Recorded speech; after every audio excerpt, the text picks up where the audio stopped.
You can trust a woman's words, but you can only trust a man's actions. It's not that his actions are evidence of his feelings, but rather he only gets to know what he feels through his actions. When he does something nice for his partner, he realizes how he feels depending on if he feels good about it or not.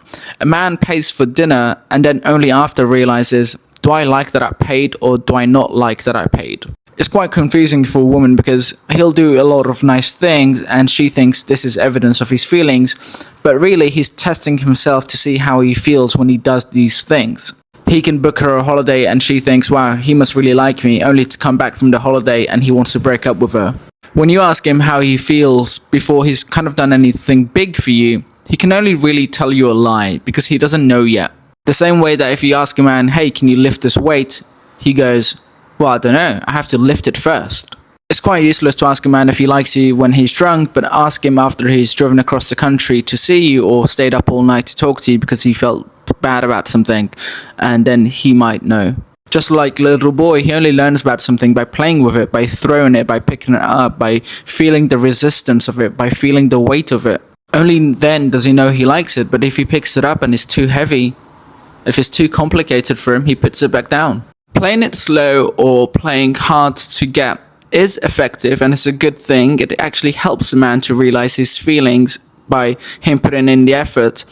Though it only works if you don't offend his ego. If it's not done as a game but as like a constructive thing for him, and he's not left at the end thinking like I feel manipulated, then it's actually a positive for him. If he feels like you made him work for it as a game, he might still even like you, but his ego is too bruised to continue anything.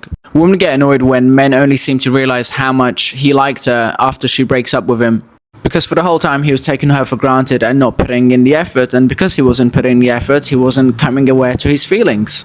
And then when she leaves, he says to himself, I would do anything to get her back. And he realizes, oh, if I would do anything to get her back, I must really like her. If I feel this way, I must really like her. Some men don't want to be too giving, but they don't realize that if they started giving, that they would learn that they want to give even more.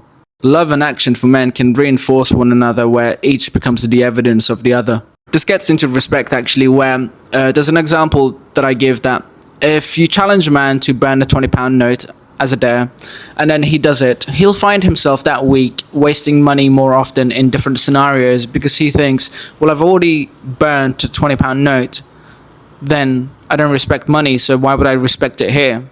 So if a man goes to a bar and shit talks about his girlfriend to his friends, he'll come to disrespect her more often because he thinks to himself, well, if I already talk bad about her to my friends, then it clearly implies that I don't respect her. And so not talking badly about your partner is a way of protecting your relationship because you are aware of how your brain works and what it will do if you do. The difference is obviously because women have access to their interior, they are able to manipulate feelings, as in play with them, reflect on them internally, whilst men feel they have to use the outside world to play with their feelings. Here's a crazy disparity, and I say this with love, but a woman can actually start to feel, wow, I really like him, when she has not even done anything for him. Perhaps she's only just turned up to dates, but she can feel that she likes him, and it's actually true. To a degree, all of our words are speculations, as in if I say I love you, I can't really guarantee that. I don't know if that will be true in 2 months. So whilst it's true for both sexes, it is more true for a woman that it is a valid conclusion, whilst for him it's closer to the side of speculation. Just to add to this, I think this is part of the reason why manifestation is such a bigger thing for women than it is for men. Women have more of a trusting relationship between their words and their feelings. Like, there's a difference between if a woman says, I'm going to become rich and powerful in the mirror, I'm like, okay, maybe, yeah. But if a man is there just saying, I'm going to become rich and powerful, I'm like, oh, buddy, that is not happening for you. The fact that you could literally be Zendaya and still have men in your comment section calling you mid because you cut your hair. I think the reason men hate short hair so much on women is because they know they've made it extremely clear to us and the rest of the world that they prefer women with long hair. So I think that they just automatically take any woman with long hair cutting it off to be just like a big F you, and naturally everything has to be like about them somehow and not just like because it was easier or because you would feel prettier that way. I think that they're just taking it personally that she cut her hair, and I just think that's so ridiculous this because when I cut my hair, literally the opinion of men didn't even cross my mind at all because my man would love me if I was bald. I don't associate the length of my hair with my self-worth or anything. Like my confidence and worth and value as a human are not rooted in the length of my hair. So my point is just like, you could literally be Zendaya and you would still have men calling you mid. So just do whatever you want.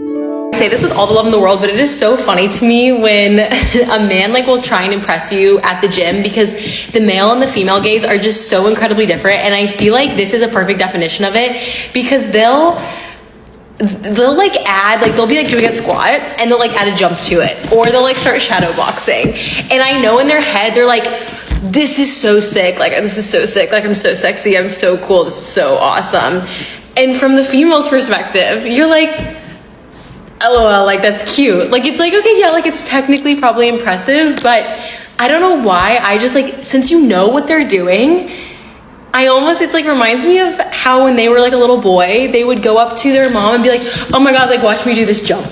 Like watch how far I can jump. And you're like, okay, good job. Like, yeah.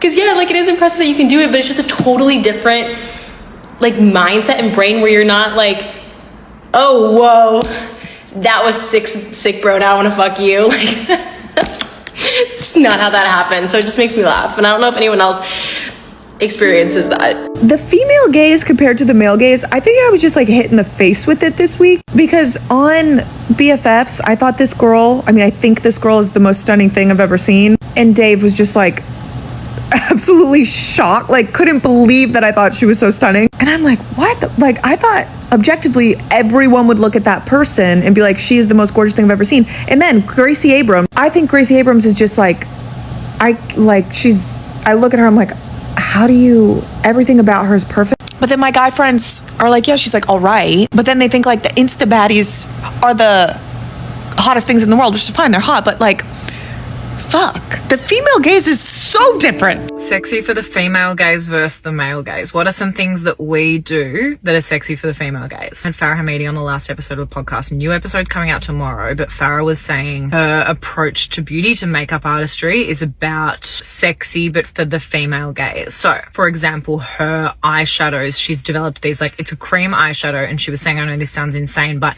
they're basically designed to kind of crease. And that's really sexy. I feel like it's all in the intricacies, right? So for me, I look at an eyeshadow that's like a little kind of creamy, sweaty, sexy crease. That to me is sexy because it's like, oh, maybe she's been out dancing, she's like living life. Makeup that looks lived in, basically. It's not about, like, these can be things that men still find sexy, but it's not for them, you know what I mean? So I want to know, get real specific with it. I want to know what your examples are. I've got a couple. A woman putting her hair up in a French pin, or even just using a claw clip, sexy. That would be so lost on men. Or they would look at it and be like, that's sexy, but they don't understand why. It doesn't have to be beauty related, like going up to a bar and knowing exactly what drink you want to order without hesitation, sexy. Get really specific. What is sexy for the female gaze as opposed to the male gaze? Farah Hamidi, Glow Journal podcast, episode 1 of season 8.